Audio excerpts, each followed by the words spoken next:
La Voz del Derecho presenta Panorama Económico. Los hechos, las cifras, las medidas oficiales, el sistema cambiario, monetario y crediticio. Dirige y conduce Luis Alberto Ávila.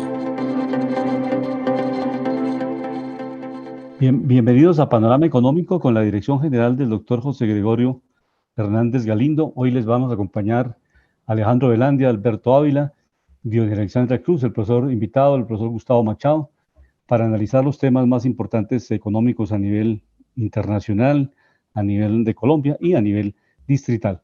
Inicialmente tenemos la grata presencia, la grata comunicación en nuestra, hoy con la voz del derecho del profesor Gustavo Machado, que está vinculado con la Universidad de Zulia en el Centro de Investigaciones, para que analicemos este tema de un hermano país como Venezuela, que sin duda es estratégicamente importante para que nosotros podamos desarrollar proyectos en el mediano y largo plazo de integración, que ojalá pronto se recupere Venezuela. Iniciemos, profesor Machado, con el tema del control a la inflación, que me parece un dato interesante, las cifras que están dando que pues ha venido reduciéndose fuertemente este porcentaje de incremento que se da en años anteriores. ¿Cómo está este primer aspecto económico, la inflación? ¿Realmente está siendo controlada o el gobierno está dando unas cifras que no corresponden a la realidad? Bueno, primero que todo, buenas tardes y muchas gracias por la oportunidad. El primer punto es si efectivamente la inflación está siendo reducida de la manera ideal, ¿no? En cuanto a las cifras, a las magnitudes, sí, evidentemente en comparación con años anteriores, la inflación ha venido cediendo. Ahora debemos recordar cuál es nuestro antecedente, ¿no?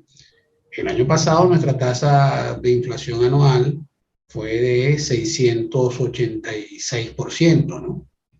Entonces, evidentemente, es una cifra alta. Este año se estima que se reduzca de manera sustancial de acuerdo a las cifras del Banco Central. En el mes de enero, la tasa de inflación fue de 6,7%, en el mes de febrero de 2,9% y publicando el reciente resultado de hoy para marzo de 1,4%. Entonces, el primer punto es que debemos poner en perspectiva a Venezuela en relación a otros países. Esa cifra, por ejemplo, de enero de 6,7%, básicamente equivale a lo que puede ser la tasa de inflación de un país latinoamericano de un año. Es decir, todavía sigue siendo un nivel elevado, por supuesto, menos elevado que años anteriores, pero todavía queda trabajo por hacer. De manera que ese es el primer punto que hay que destacar. Y un segundo punto que hay que destacar es que efectivamente en este contexto de medidas antiinflacionarias se han tomado medidas que han contraído de manera importante el crédito. Y por eso es que decimos que falta trabajo por hacer, porque, por ejemplo, nuestra tasa de encaje legal en la actualidad, que fue rebajada durante el primer trimestre, bajó de 85 a 73%, pero todavía sigue siendo muy elevado. O sea, ¿qué es lo que esperamos o qué es lo ideal? Que tengamos una rebaja de inflación con amplio crecimiento económico, pero sobre todo con oportunidades para democratizar el capital. Y desde luego, dado el panorama previamente descrito, pues evidentemente tenemos mucho que trabajar en ese sentido. Y un segundo punto, profesor Machado, el crecimiento económico. Hay unas cifras también halagadoras, por lo menos más prometedoras que los trimestres y los años anteriores. Este crecimiento económico, ¿cómo lo están proyectando? Y estas cifras están concertadas, pues por lo menos están concordando las cifras oficiales con las cifras de los centros de investigación, las cifras que construyen también las universidades. ¿Cómo está esa perspectiva en el crecimiento económico en Venezuela? Bueno, efectivamente en materia de crecimiento económico, y lo mismo ocurre con la tasa de inflación, hay divergencias importantes en las cifras. Cabe destacar, por ejemplo, en cuanto al punto de la inflación, que hay otra fuente, que es el Observatorio Venezolano de Finanzas, que está ligada pues a la oposición, que habla de una tasa de inflación para el mes de marzo de 10,5%, ¿no? Entonces, desde luego, tenemos esa suerte como que de dos realidades compitiendo. En cuanto al crecimiento económico, hay pronósticos efectivamente tenemos desde el pronóstico de la CEPAL de 3% hasta consultoras que llegan a plantear efectivamente que es posible crecer un 20%. Uno particularmente se queda con un caso intermedio, en principio de un 5 o 6%, pero además haciendo dos precisiones. Primera precisión, ojo, tenemos como base una situación, como antecedente previo, una situación muy difícil. Hay que recordar que la economía venezolana disminuyó un 75% su tamaño durante el periodo 2013-2020. Entonces partimos de una base muy baja. Y un segundo elemento también es el tema de la sostenibilidad. En Venezuela, en los últimos años, nosotros hemos tenido problemas de infraestructura, sobre todo ligados al suministro de electricidad. Entonces, por supuesto, una interrogante que se abre es, bueno, ¿cuál es el nivel de actividad económica máxima que puede tolerar nuestro sistema eléctrico sin sufrir mayores contratiempos? Y obviamente también está esa parte del trabajo pendiente de fortalecer la capacidad, pues, de suministro de electricidad para nuestro aparato productivo. Alejandro, buenas tardes, bienvenido a Panorama Económico. ¿Tiene alguna pregunta para el profesor Gustavo Machado? Muy buenas tardes a todos nuestros oyentes, mis estimados invitados, profesor Machado, mis estimados colegas Luis Alberto Ávila, Jimena Charri, nuestro ingeniero de sonido Luis Daza y director José Gregorio Hernández. Estaba mirando los temas importantes que uno era democratizar, no sé si estamos hablando de lo mismo, democratizar el dinero y el crédito, ¿sí? Por un lado, porque se vienen subiendo las tasas a nivel global, por un lado, pero pues como medida precisamente contracíclica a la inflación, pues para tratar de moderar la inflación y también hacer que ciertas monedas no pierdan su valor. Eso por un lado, y por el otro, te quería preguntar, en la democratización del crédito, pues la persona también, la entidad, país o empresa, también merece, pues tiene que tener los requisitos para poder acceder a los dineros. ¿A qué me refiero? Países latinoamericanos, desde la cultura, desde la educación, no nos han enseñado a ser muy responsables con el manejo de los dineros. Por eso se volvió hoy en día de moda el tema de inteligencia financiera. Grandes gurús a nivel internacional en bestseller como Robert Kiyosaki habla mucho de la eficiencia financiera y sobre las proyecciones y qué es el dinero, qué son los valores y qué son los activos. Y no digo esto por él, porque pues yo poco lo sigo a él, sino que tiene mucho a paralelo con la realidad del mercado y no se desenfoca, porque es que hay muchos que viven en la academia que andan desenfocados en la realidad de lo que sucede en las dinámicas del mercado. ¿A qué me refiero con esto? Muchos atacan, por ejemplo, las tasas de interés, que por qué suben las tasas de interés. Yo ataco que por qué suben tanto los impuestos si no son eficientes y efectivos. Modelos de países que han desarrollado, muchos citan a la OCDE, pero si el profesor Machado va a mirar grandes países de la OCDE, de la lista, ya no son viables económicamente.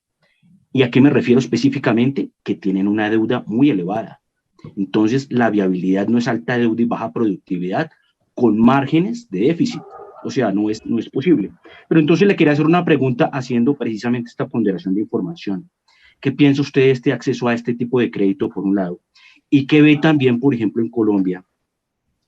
Que el Banco de la República empezó a subir tasas y eso sí le ha pegado al mercado y ha ayudado a que la inflación baje y que el dólar baje. La inflación va a empezar a bajar, pero el que sí bajó de una vez inmediatamente fue el dólar.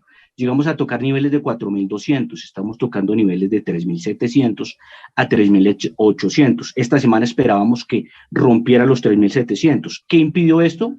Dos factores. El tema de inflación en Colombia, que salió peor de lo esperado.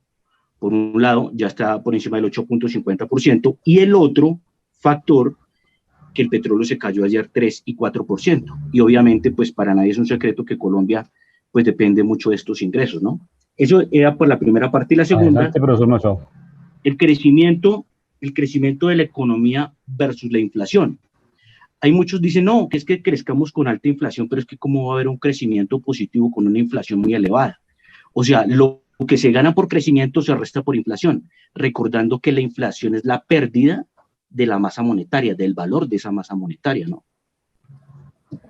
No, y evidentemente, además, el final del o el propósito final de la política económica, ¿cuál debe ser? Bueno, efectivamente generar las condiciones propicias para que los individuos puedan desarrollar su proyecto de vida.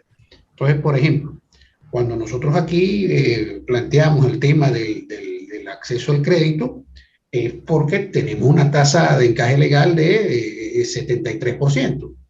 Entonces, obviamente, eso restringe aquí está en el 8%. Aquí en Colombia lo tenemos en el 8%. Por eso, lo normal en América Latina está entre 8 y el 12. Y ahora, exacto, entendemos también que hay un gran tema de fondo para la política monetaria, que es que muchas veces la política monetaria recoge los vidrios que rompe la política fiscal. Entonces, aquí el gran tema es, bueno, cómo efectivamente se tiene esa discusión madura en torno a qué cosas se tiene que dedicar el Estado, dónde deben estar los énfasis, y entonces, por ejemplo, el tema de salud, el tema de educación, es donde debe estar el foco del Estado, ¿no? Efectivamente, en tener esa educación y esa salud de calidad. Y en temas de impuestos, efectivamente, aquí también concordamos en el punto, pues, que no podemos pretender que arreglar las cuentas fiscales desequilibrando las cuentas familiares. Entonces, ¿qué es lo que está pasando por ejemplo, hoy en Venezuela? A partir del 28 de marzo, tenemos un nuevo impuesto cuyo título es impuesto a las grandes transacciones financieras, pero que en la práctica es un impuesto al uso del dólar como medio de pago. Y efectivamente eso va a contribuir a restar poder adquisitivo a la familia. Entonces aquí la gran apuesta, y por eso es que uno agradece tanto este tipo de tribuna, es que las medidas de políticas económicas pasen por el tamiz de realizarse dos preguntas y que esas dos preguntas tengan respuesta positiva. Una, ¿cómo incide esta medida sobre el presupuesto familiar? Y la otra, ¿cómo incide esta medida sobre la producción nacional? Y entonces, efectivamente, logrando respuestas positivas sobre estas dos preguntas es que vamos a poder armar programas económicos que efectivamente tiendan a lo que todos queremos, que es tener crecimiento económico sin inflación. Profesor Machado, una pregunta que le quería hacer con respecto a esto.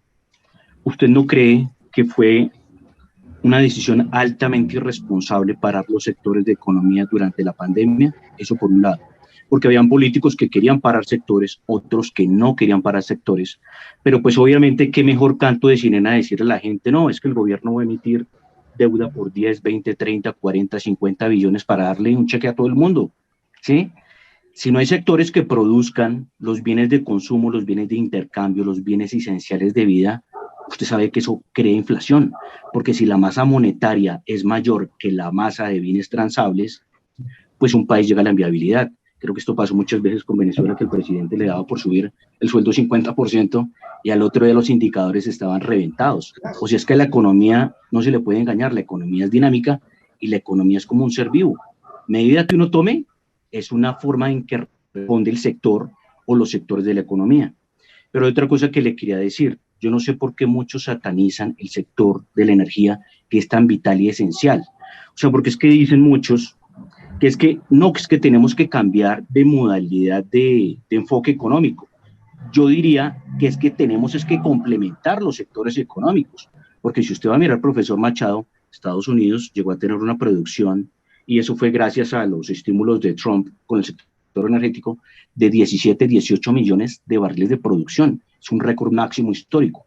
Cuando una nación no depende de las demás en su sector energía, que es estructural, no solo por la industria, sino por el transporte, la logística, la industria, lo que mueve la electricidad, los hogares, es un bien esencial. ¿Por qué se tiende a atacar esto cuando es tan bueno y positivo? Y haciéndole un paralelo con Venezuela. Venezuela obviamente tiene crudos pesados y extrapesados, pero tiene las reservas más grandes del mundo. Con lo que se viene, con los pactos de París, no sé si Venezuela, cómo firmó esto, y si lo firmó, cómo van a perder toda esa billonada. Hablo de billonada en matemáticas, dólares, porque es una billonada. Creo que son más de, si no estoy mal los cálculos, son de más 4, 5, 7 billones de dólares. Pero no hablo en el término gringo, sino en término matemáticas, que prácticamente es más grande y ese tamaño que la misma economía de Japón. Entonces, ¿qué piensa hacer Venezuela? ¿Cuál es la estructura de visión país con esa riqueza? Dos grandes temas aquí. El primer punto, ¿no? En política pública, a diferencia de las matemáticas, el orden de los factores se altera el producto. Entonces, ¿qué planteamos aquí? El primer punto con la pandemia era evitar que efectivamente las unidades, como efectivamente había insuficiencia de oferta hospitalaria, pues se temía pues que la pandemia tenía ese potencial pues de generar un exceso de pacientes para la capacidad hospitalaria. Entonces, aquí un punto clave para poder mantener abierta la economía era una política de pruebas masivas. Y entonces ahí es donde estuvo un punto, pues, que a mi juicio muy crítico en buena parte de los países latinoamericanos. Pues, efectivamente, había que tomar ese punto, había que tomar pues las mejores prácticas. Por ejemplo, Corea del Sur en ese sentido fue un buen ejemplo de testeos masivos. Y eso era lo que te podía permitir efectivamente mantener grandes sectores de la economía trabajando. Ahora, en cuanto a la energía, pues para empezar, ya eso inclusive son ya preguntas de nuestras primeras clases de economía. En las primeras clases de economía, cuando uno, con las preguntas básicas de qué producir, cómo producir y para quién producir, siempre está el tema, bueno, ¿cuál es la dotación de factores con la que usted cuenta? Claro. Nosotros tenemos importantes recursos energéticos, bueno, entonces debemos ir hacia la conformación de un portafolio energético que efectivamente sea sustentable en el tiempo y que además lo podamos aprovechar con, generando productos con mucho valor agregado. Al final de lo que se trata es, bueno, ¿cómo tú generas el mayor valor presente neto con lo que tienes? Y ese es un punto que efectivamente nosotros debemos aprovechar. Y por supuesto, no deja de ser paradójico que Venezuela, teniendo pues las principales reservas de petróleo en el hemisferio occidental, pues en este momento experimente problemas de suministro eléctrico o problemas de suministro de gasolina. Entonces, el tema de fondo, si tú me preguntas a mí, ¿Venezuela es un país con problemas de liquidez? Sí, tenemos muchos más gastos que ingresos, pero es un país solvente y aquí el gran tema es cómo nosotros efectivamente arreglamos este portafolio para que nuestros activos produzcan una cantidad suficiente de ingresos para atender las necesidades de la población y para atender pues los compromisos externos, que cabe destacar también que Venezuela en este momento se encuentra en mora con acreedores externos, ¿no?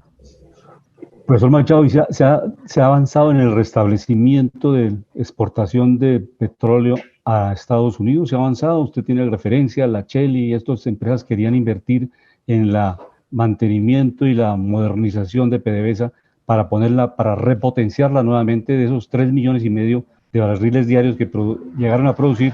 ¿Cómo poder recuperar esa producción en esta temporada que los precios del petróleo están pues relativamente positivos? Perdón, una pregunta que quiero profundizar con la que hizo el profesor Luis Alberto, que hay algo muy interesante que se viene ahí. Dicen que la ExxonMobil está en Guyana, dice que va a invertir 10,000 millones de dólares para nuevos proyectos de extracción. Esto por un lado. Venezuela tiene un problema con el Esequibo, ¿cierto? O sea, ¿cuál es porque dicen que ahí hay también grandes reservas? Sí, efectivamente, ¿qué es lo que conocemos, pues, digamos, ¿no? Como ciudadanos de a pie, ¿no? Como ciudadanos comunes. Bueno, efectivamente hay tratativas de importantes corporaciones energéticas. Básicamente en el caso venezolano, la corporación que ha demostrado, o que por lo menos públicamente se conoce con mayor interés en reanudar sus operaciones en Venezuela, es Chevron, ¿no? Efectivamente, no está claro cuál sería el esquema bajo el cual participaría, si efectivamente sería a través de una sociedad mixta con PDVSA o más bien esquemas previos a la nacionalización, como eran las concesiones, ¿no?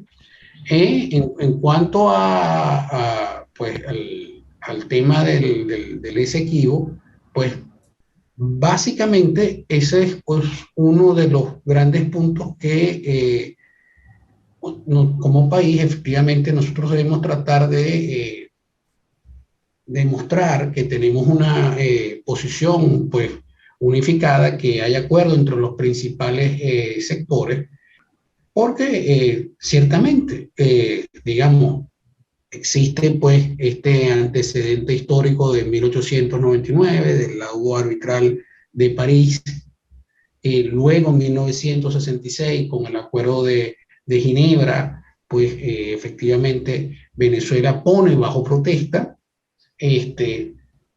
y a partir de allí se empiezan a desarrollar conversaciones, y a partir de allí es que comienza la capacidad de Venezuela de decir, bueno, no estamos de acuerdo con efectivamente con tal o cual concesión de parte de Guyana. Ahora, ¿qué es lo que ha ocurrido con Venezuela en los últimos años? Que como ha disminuido su peso pues, en el concierto internacional, pues efectivamente ese consenso entre los principales factores políticos pues, efectivamente ha disminuido en Venezuela sustancialmente durante las últimas 2 décadas. Ahora nuestra voz en el exterior pesa menos, y efectivamente estos avances por parte de Guyana en materia de concesiones, pues ha tenido lugar, y tenemos ahora estas empresas energéticas con proyectos pues muy, muy ambiciosos en una zona que nosotros históricamente hemos reclamado como propia, ¿no? Entonces, y evidentemente eso genera además un factor de competencia, pues. Pero el primer punto sin duda alguna es que nosotros pongamos en orden la casa, porque difícilmente va a venir a invertir a nuestro país grandes empresas si efectivamente tenemos desequilibrios macroeconómicos con problemas políticos importantes. Entonces, la primera condición es poner en orden la casa. Con orden en la casa, pues efectivamente nosotros tendremos mayores oportunidades de conseguir otros objetivos, ¿no? Profesor Machado, ¿y usted cómo está viendo el acercamiento que viene teniendo el gobierno de Joe Biden con Nicolás Maduro? Que por un lado, pues no era tan indiferente Joe Biden con Maduro, no lo veían como tan antagónicos, por un lado, pero por otro lado se ve que es por un oportunismo energético, ¿no? Entonces le están diciendo a Maduro, bueno, nosotros le estamos quitando sanciones, pero usted qué nos da y qué concesiones nos deja hacer, que es eso que venimos hablando de pronto de las nuevas concesiones de desarrollo, pero pues que sea vinculante para los dos países. Mire que por ejemplo en Colombia tenemos el caso, Colombia es una potencia energética en nivel de carbón. Tenemos, creo que de las mejores minas del mundo para térmico, que eso lo tiene la Cerrejón y la Drummond, pero son compañías totalmente 100% extranjeras. Muchos dicen que gran parte de ese carbón se saca por 2 y 3 veces lo contabilizado. ¿Por qué se sueltan estos activos estratégicos? Yo estoy de acuerdo con la libre empresa y que vengan obviamente otras compañías a complementarse porque es lógico, es normal, pero no es normal que en un país se le suelten activos estratégicos totales al 100% a compañías extranjeras, porque gran parte de estos recursos son los que también pueden sanear finanzas públicas, pueden generar viabilidades económicas y sobre todo volver a estos países, Colombia y Venezuela, potencias energéticas. Si Colombia, en cambio de vender ese carbón, vendiera la energía a través de termoeléctricas, una maravilla. Y si ese petróleo que lo dejamos caer de la producción de los 1.100.000 barriles, lo tuviéramos en esa producción a estos precios, pues estos países no tendrían problemas. Y un ejemplo muy bonito es el de Noruega, diversificar su cartera de inversiones a través de los sectores de la economía, a través de todos estos recursos, porque es que los políticos ven mucho dinero y piensan en gastarse este dinero, o sea, piensan que es que el gasto es una inversión, cuando se sabe por materia económica que una inversión es algo que genera más valor, sea a nivel de valorización o de masa monetaria de generación por el tema de rentas, ¿no? No sé usted qué opina de esto. Ok, fundamentalmente por eso que hablábamos al principio, que la idea es mirar grandes estrategias nacionales que al final te permitan maximizar el valor presente neto de tus recursos.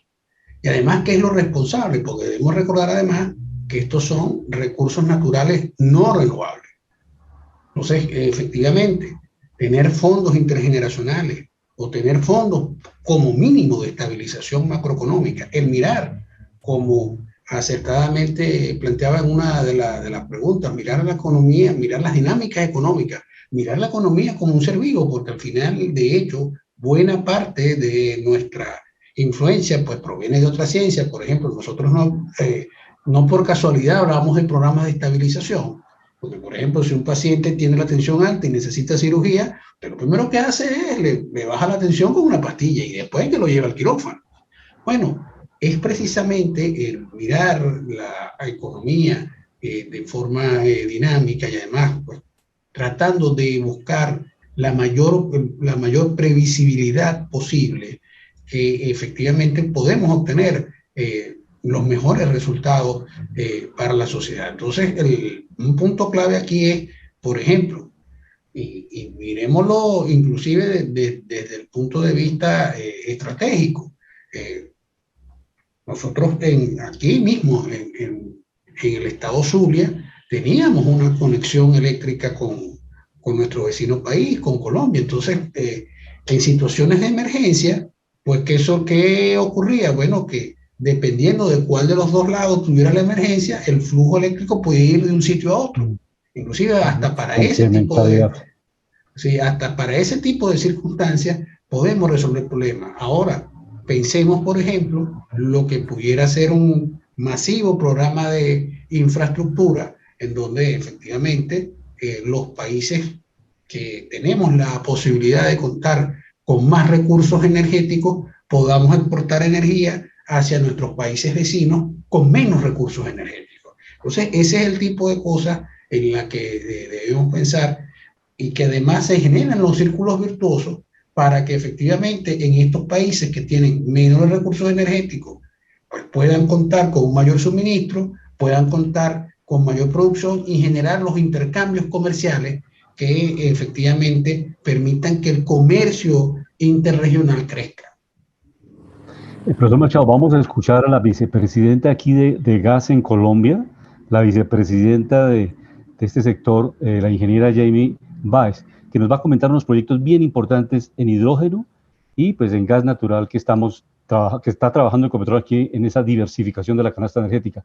Escuchemos a la ingeniera Jamie Báez, vicepresidenta de Gas de Ecopetrol. Buenos días, Luis, y buenos días a todas las personas que hoy nos están escuchando. Para mí es un privilegio acompañarlos y tener la oportunidad de compartir con ustedes cuáles son los planes que tenemos en el Grupo Ecopetrol, como tú lo mencionas, para esta transición energética. Inicialmente tenemos referencia con Promigas, con algunas empresas privadas, hay unos proyectos pilotos. ¿En qué tiempo tienen previsto este primer proyecto piloto específicamente con Promigas en materia de hidrógeno? Bueno, lo primero que hay que contarle a la audiencia es que Ecopetrol ya produce hidrógeno. Nosotros en la refinería de Barranca Bermeja y en la refinería de Cartagena producimos 130.000 toneladas de hidrógeno cada año. Habiendo dicho esto, necesitamos utilizar una tecnología que sea cada vez más limpia y por eso ya pusimos en marcha el 18 de marzo nuestro primer piloto, que es un electrolizador que está funcionando ya en la refinería de Cartagena, con el que hoy en día ya se está produciendo las primeras moléculas de hidrógeno verde en Colombia. Muy cerca a la refinería de Cartagena, la empresa Promigas también inició su propio piloto con un electrolizador que está localizado muy cerca. Hoy todavía no tenemos un piloto Promigas y Ecopetrol, pero seguramente lo tendremos en el futuro porque Ecopetrol y Promigas tienen pues una relación de larga data debido a que ambos estamos en el sector de gas natural y pues por supuesto somos empresas que trabajamos muy de la mano todos los días. Hay otras empresas como Siemens, Synergy, hay otras que están interesadas en proyectos, empresas francesas, en fin. ¿Esto lo está monitoreando, lo está coordinando Ecopetrol o específicamente el Ministerio de Minas? Este plan integral con sector público, sector privado en este desarrollo en cada uno de estos proyectos.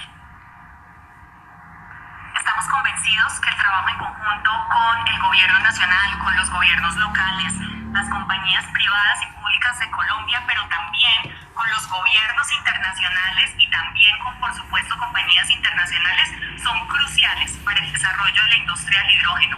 Se ha probado que esto no va a salir adelante si no trabajamos en conjunto, hacemos alianzas y hacemos una palabra que es clave y se llama ecosistemas, ecosistemas para el hidrógeno. Así está funcionando el mundo.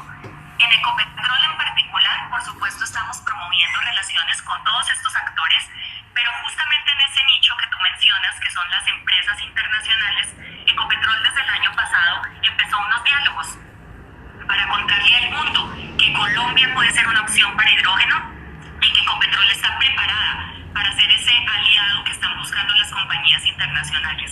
¿Cuál es la buena noticia? Que más de 80 empresas levantaron la mano y dijeron: queremos trabajar en Colombia, queremos trabajar con Ecopetrol. Ecopetrol inició un proceso formal para seleccionar esos aliados.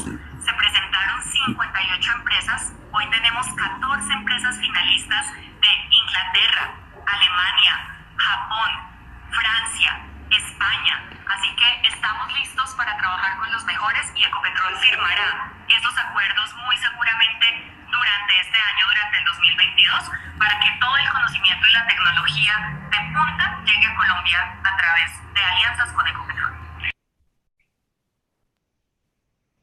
Este análisis que nos comenta la vicepresidenta de Gasto, el profesor Machado, realmente vamos un poco más adelante que Venezuela en materia de hidrógeno, porque ya aquí tenemos proyectos, como nos comentaba la vicepresidenta, tenemos en Cartagena 160.000 toneladas de hidrógeno verde, que es una buena noticia, y América Latina debe enrutarse hacia la transición energética. ¿Cómo ve este panorama, profesor Machado? No, efectivamente, es una noticia pues muy positiva, porque además nos demuestra lo que es nuestra gran fortaleza, que es la gran cantidad de activos que tenemos y las posibilidades que tenemos de generar ingresos con esos activos, ¿no? Pensemos, por ejemplo, está también el gran tema de los bonos verdes, ¿no? Y entonces, efectivamente, ¿cuántos proyectos nosotros en América Latina podemos emprender al mismo tiempo que conservamos las riberas pues, de nuestros cuerpos de agua, ¿no? Entonces, el gran punto es ese, es decir, cómo esta gran cantidad de activos que, ¿verdad?, por la providencia pues, nos dotó, cómo la convertimos en ingresos y, en definitiva, en un conjunto de oportunidades superior pues para las generaciones futuras. Profesor Machado, pues muchas gracias por haber estado con nosotros y le deseamos una excelente pues tarde allá en Venezuela. Seguiremos trabajando esos temas conjuntamente porque sabemos que la integración latinoamericana tarde o temprano tendremos que lograrla para mejorar las condiciones de vida de todos nuestros compatriotas.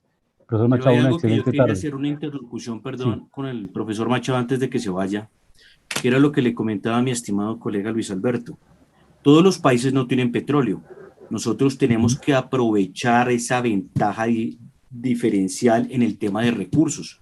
No sé si ustedes se han dado cuenta que empresas españolas, italianas y otras del planeta están liderando esta industria del hidrógeno. Entonces, ¿qué es lo que yo quiero decir? Claro, esta complementación es importante, pero nosotros debemos ser inteligentes como país-nación en recursos y en masa monetaria a través de estas materias primas tan importantes y manejar y ser nosotros eje fundamental en el planeta. No permitirles lo que yo decía hace unos segundos, cómo es que soltamos Cerrejón al 100%, la Drummond al 100%, cuando otros están llevando la materia prima, la transformación de esta y toda esa generación en la cadena de valor. ¿No cree, profesor Machado, que, por ejemplo, empresas como Ecopetrol es la que debería liderar esto, pero tener la mayor parte del mercado, por un lado, ¿sí? Y traer esa ciencia y tecnología, porque gracias a Dios, Ecopetrol factura mucho. Y gracias a esa facturación podemos traer y comprar a los mejores científicos a que vengamos a producir esa materia prima acá y que la podamos exportar. Pero es que como es hidrógeno, si todos los países se ponen las pilas, pues obviamente ahí sí de verdad hablamos de democratización de la energía. ¿Y quiénes perdemos? Pues estos países. tenemos un eje fundamental que no lo hemos sabido aprovechar. Listo. Si lo Listo. sabemos aprovechar en el momento determinante, podemos vender un combustible con un precio diferencial y ser competencia a nivel mundial, generando nosotros Perfecto. un nicho de mercado que es importante. No sé usted qué opina de esto. Profesor Machado, antes de su respuesta, profesor Machado, Jimena quiere hacer una pregunta, ya que está Jimena en conexión con nosotros. Jimena, buena tarde, tiene una pregunta para el profesor Machado, para Sí, que muy quede con buenas estas dos tardes. preguntas. Sí, señor. Muy Adelante, buenas Jimena, tardes tiene para una nuestros queridos oyentes y para el profesor Gustavo Machado. ¿Cómo está? Bueno, quería preguntarle, primero, pues desde su perspectiva, ¿usted qué considera? ¿Cómo se pueden controlar la subida de los precios de los productos? Y la segunda es, si es rentable invertir los ahorros pensionales en obras de infraestructura. Esto pues por la experiencia que tienen en Venezuela, profesor. Bueno, varios temas muy, muy interesantes. El Sí. primer punto, pues por supuesto, en relación a la pregunta o al qué hacer con nuestras ventajas en materia de energía, sí, efectivamente, dos grandes retos aquí. Primero, que la generación de valor, las cadenas de valor, estén en suelo nacional. Y segundo, efectivamente, el manejo adecuado de los ingresos, ¿no? Porque efectivamente, pues existiendo la tentación de gastarlos de manera inmediata, pues efectivamente el tema de los fondos intergeneracionales, de generación de fondos de estabilización macroeconómica para los tiempos difíciles, pues es todo un reto. En cuanto a la muy interesante pregunta sobre efectivamente el tema de los fondos de pensión, mire, aquí hay un tema que es esencial, que es asegurarse que esas inversiones se hagan en instrumentos rentables que efectivamente garanticen los retornos para efectivamente los aportantes de los fondos.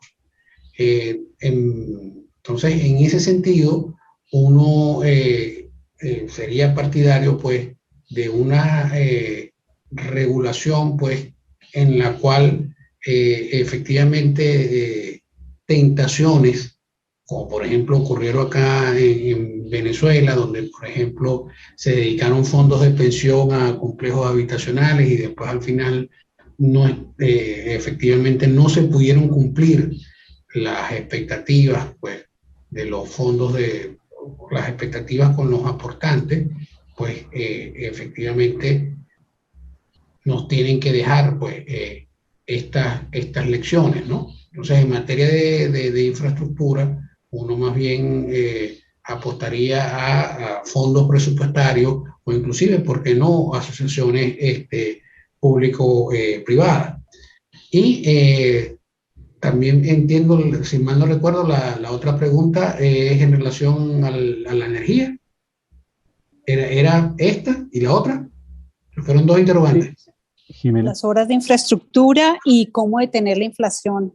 Y cómo detener la inflación, muy importante. No, mire, la inflación fundamentalmente, el gran tema de fondo es cómo ampliar nuestras capacidades productivas y cómo efectivamente dotarnos del mayor acervo de conocimiento científico. Desde luego, siempre nosotros podemos tener nuestra caja de herramientas de política monetaria, tratando de controlar la emisión monetaria, un banco central independiente, pero allá hay temas de fondo.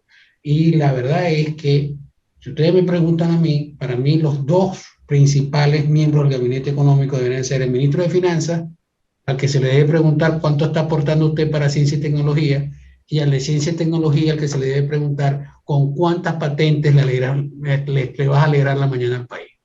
Efectivamente, es el conocimiento científico el que nos va a generar esa capacidad de progresar tecnológicamente y de cada vez ir produciendo más, y ese es el remedio fundamental para garantizar un comportamiento adecuado de los precios.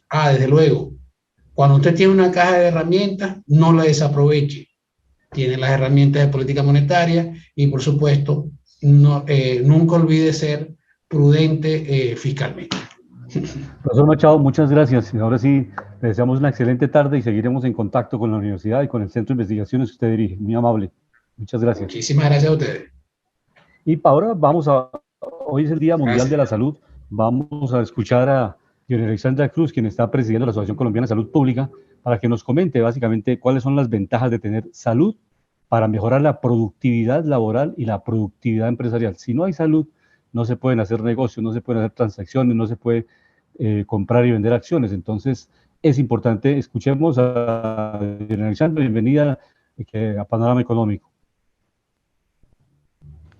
Mi querido Luis Alberto, un saludo fraternal para ti y para todo el equipo maravilloso de analistas, de producción, de Panorama Económico en La Voz del Derecho. Hoy conmemoramos el Día Mundial de la Salud, quizá uno de los días más importantes en los que debemos reflexionar sobre la importancia de avanzar hacia la garantía del derecho a la salud, entendida esta de manera integral, es decir, la salud física, mental y social de todas las personas a lo largo y ancho del mundo y en nuestro territorio nacional, sin ninguna exclusión, sin distingo de edad, de etnia, de religión, de ideología política, de condición económica, social, de territorio.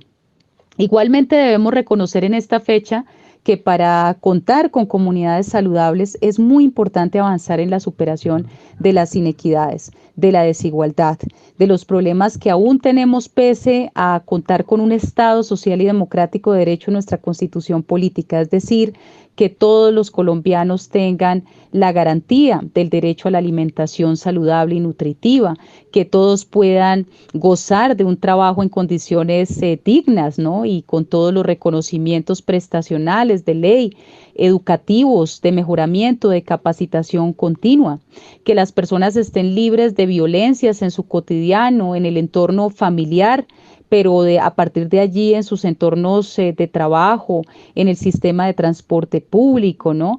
Que accedan al agua potable, qué importante este elemento esencial, y que además nuestras fuentes hídricas permanezcan reforestadas y limpias con el concurso de los habitantes, porque esto tiene que hacerse de manera corresponsable.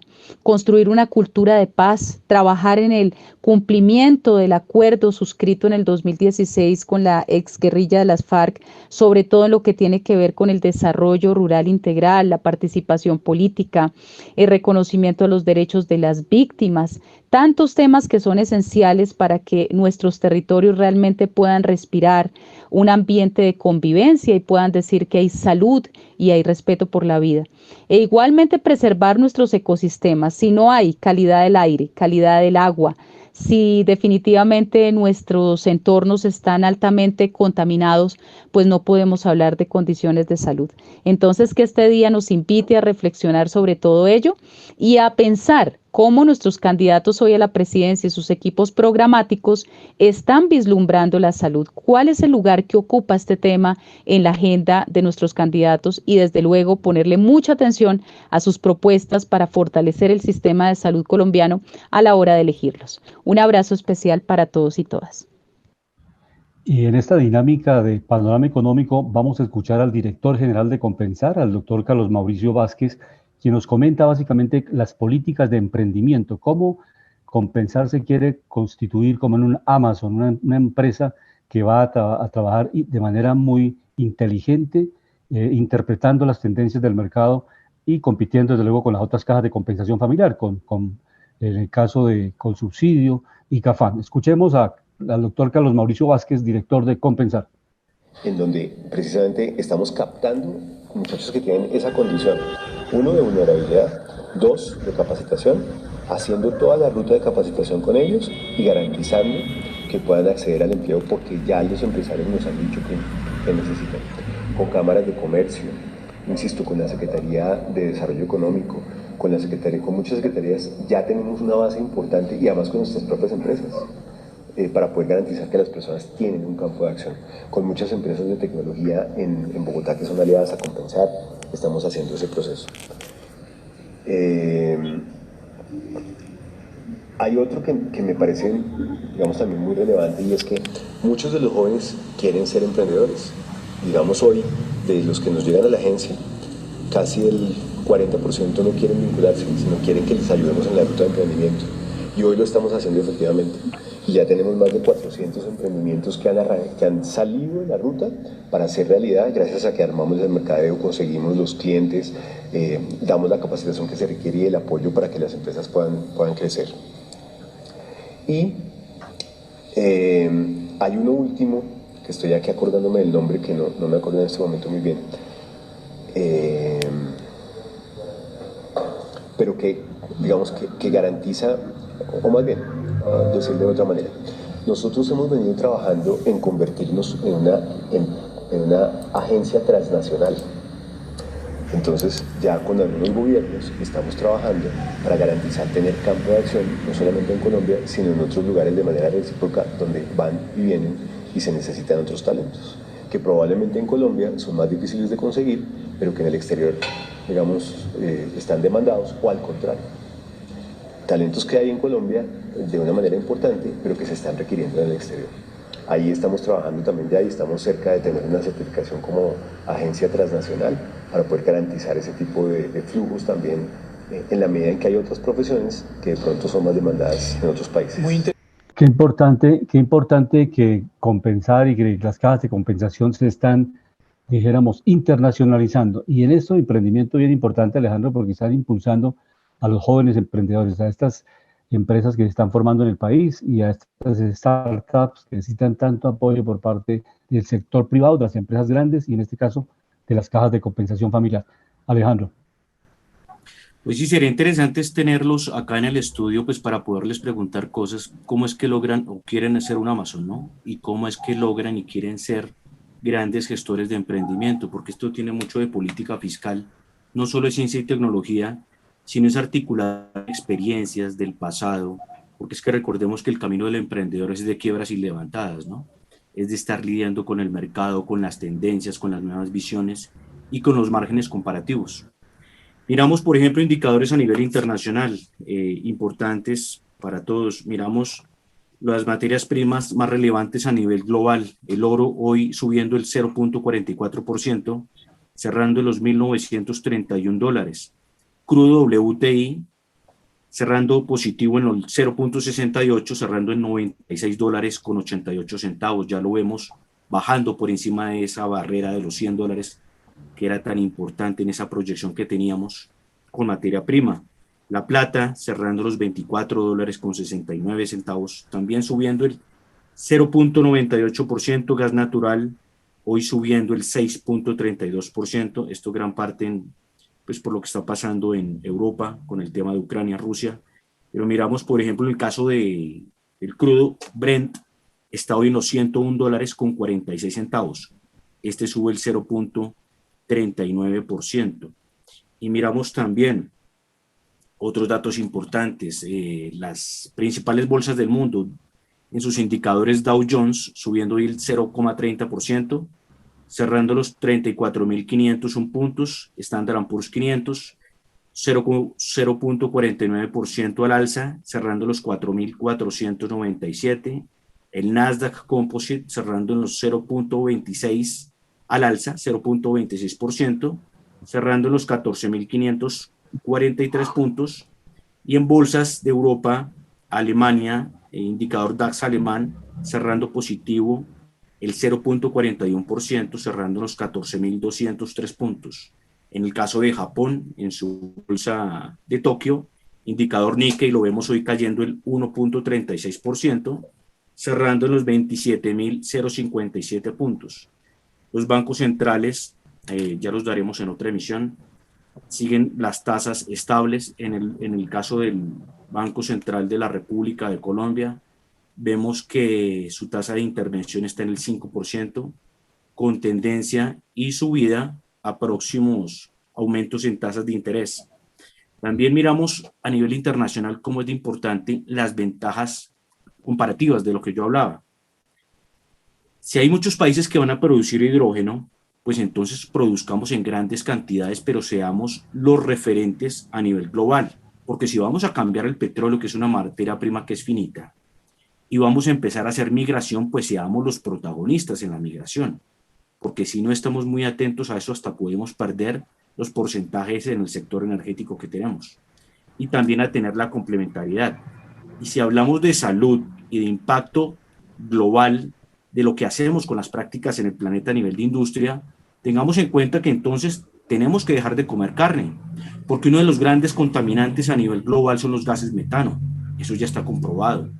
Por otro lado, gran uso de los elementos de la industria, vienen de minas y de canteras. Eso también tiene mucho impacto a nivel global.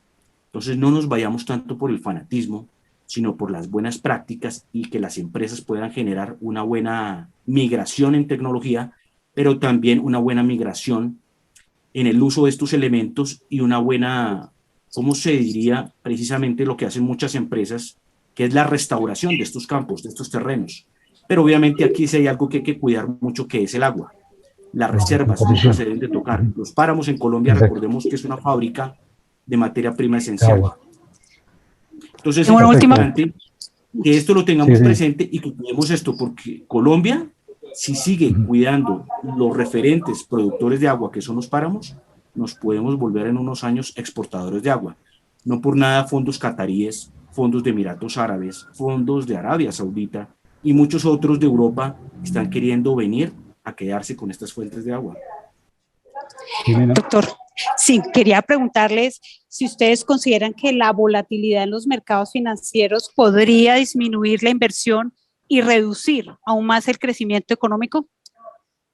Esa pregunta me gustaría contestársela a María Jimena. Y hay una pregunta muy buena que hizo Jimena hoy que me gustaría contestarla a mí.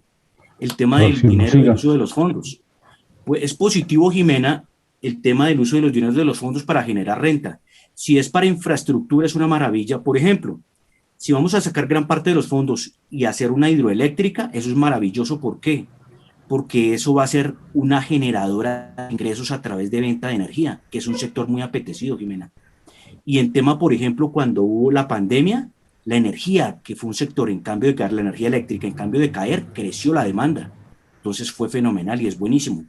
Un nicho clave para la tecnología, del que se alimenta la tecnología, es la energía eléctrica. Entonces es muy bueno. Eso es bueno siempre y cuando, Jimena, se le dé transparencia, se le dé buen uso y manejo, porque es de los mejores negocios. Mira que esto lo hacen muchos fondos a nivel global y es de lo mejor. ¿Qué es lo que pasa en estos países latinos? No llega a ser lo mejor es por el tema de corrupción o por el tema de que no hay una buena visión y proyección. Pero en la teoría, esto será lo mejor. Pero perdón, la segunda pregunta es, yo pienso, por ejemplo, Jimena, ¿qué es lo que está pasando con la inflación? En este momento estamos pensando que estamos entrando en renta fija. Podemos estar saliendo de renta variable y estar entrando en renta fija. ¿Y por qué estamos entrando en renta fija? Pues obviamente por la subida de tasas. Entonces, por ejemplo, ese es un momento atractivo para que las personas que tienen dineros quietos los puedan meter en CDTs, pues porque ya tienen altas rentabilidades y ya son rentas fijas, no son variables como las acciones. Esto es lo que se viene, ¿no? Y hay que tener precisamente en este momento cuidado con renta variable e invertir en sectores estratégicos, como lo hablábamos, energía eléctrica y otros que sean muy sensibles, pero que se necesiten mucho. Perfecto, Alejandro. Y una noticia para cerrar el programa, Jimena, es el litio. 12 proyectos muy importantes de litio, que es materia prima para los conductores de los carros eléctricos, va a producir Argentina. Entonces es una panorámica interesante, una perspectiva argentina como uno de los países más importantes en la producción de litio. De esta manera llegamos al final de Panorama Económico con la dirección general del doctor José Gregorio Hernández Galindo. Les acompañamos Jimena Charri, Alejandro Velandia. Hoy estuvo nuestro invitado, el profesor Gustavo Machado, desde Venezuela, el profesor de la Universidad de SINU, quien nos acompañó atendiendo distintas inquietudes en el panorama económico internacional. Muy buena tarde para todos. La Voz del Derecho presentó Panorama Económico. Los hechos, las cifras, las medidas oficiales, el sistema cambiario, monetario y crediticio, la agricultura, la industria, en La Voz del Derecho.